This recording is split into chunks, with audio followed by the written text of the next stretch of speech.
Olá, meu nome é Thales. Hoje eu vou apresentar o trabalho Experimento de Física, Transformações Gasosas. Sou do grupo 6B e vamos ao vídeo. Vou começar a explicar os experimentos. O primeiro experimento é o processo isovolumétrico. Ele consiste em a elevação da temperatura e com um recipiente fixo. O espaço fixo, com o aumento da temperatura, aumenta também a pressão que no espaço fixo. Então vou pegar uma lata, vou tampar a boca dela, dá pra ver que ela vai ficar bem tampada e que a pressão vai ficar grande dentro dela após uma alta temperatura. Aqui eu coloco ela no fogo, dá pra ver ela no fogo aí, ficou muito quente.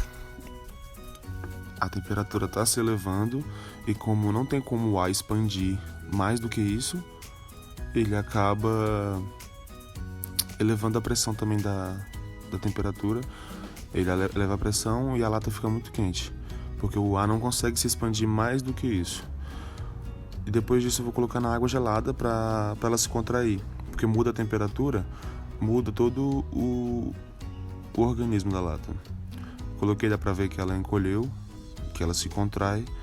Vou mostrar agora em câmera lenta o processo. Um processo bem legal, de verdade. O segundo processo que eu vou fazer, o segundo experimento, é o experimento isobárico. No isobárico, eu vou precisar de um balão, como se fosse um recipiente maleável. E vou tampá-lo, deixar ele com pouquíssimo ar, dá pra ver no vídeo, com pouquíssimo ar. E vou colocar numa panela quente e depois na água fria, para ter essa mudança de temperatura, pois para vocês verem que só o que muda nesse experimento é a temperatura e a capacidade do ar se expandir, ou seja, o volume e a temperatura são os únicos que mudam. A pressão atmosférica ela não muda, ela continua constante todo esse experimento, todo o tempo ela continua constante. Aqui dá pra ver que ele tá um pouco cheio, do jeito que eu falei. Coloco na panela quente, com água pra não explodir o balão. E dá pra ver ele se expandindo, o ar se expandindo por conta da temperatura. A pressão continua a mesma, porque não tem um recipiente fixo. O balão é maleável, ou seja, o volume é constante. O volume é a temperatura constante, mas a pressão não é constante. Aí dá pra ver que ele murchou. No terceiro processo eu vou fazer o experimento isovolumétrico, que eu vou precisar expandir o volume do balão em algum lugar que eu consiga tampar, sabe? Tampar a saída de ar e a entrada. Então eu vou usar uma seringa e uma bolinha de balão. Vou fazer uma bolinha, como dá pra ver na foto, e colocar dentro da seringa. Eu vou colocar a seringa até o máximo que der com o balão e tampar a saída, né? Tampar a saída e vou puxar a seringa para que assim o volume vai se expandindo junto com o que eu sugo com a seringa. Porque não tem nem entrada nem saída de ar, então o que acontece ali é o processo isotérmico. Perguntas e respostas. Questão 21. Explica o funcionamento de uma panela de pressão.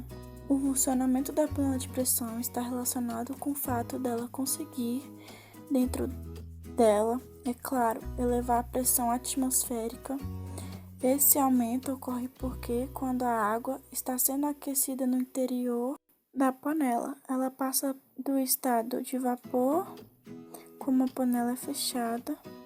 O vapor da água não tem para onde sair e começa então a chocar-se com mais intensidade contra as paredes da panela, aumentando consequentemente a pressão.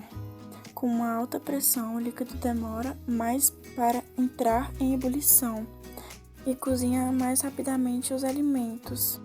Questão 22. Explica o funcionamento de uma locomotiva a vapor. Uma locomotiva a vapor é um veículo de tração mecânica movido por vapor. Ela é composta por um motor a vapor, um tanque de água, de caldeirão, uma caldeira, um tubo de escape, um sistema de transmissão, rodas e um sistema de freios. Questão 23. Explica o funcionamento de um motor a combustão interna de dois tempos. Eles se chamam dois tempos, pois seu ciclo possui apenas duas fases, ignição e escape. Elas se completam com apenas um giro de virabrequim, gerando o dobro da potência de um motor de 4 tempos, o qual completa um ciclo a cada 2 voltas completas. Questão 24. Explica o funcionamento de um motor a combustão interna de 4 tempos.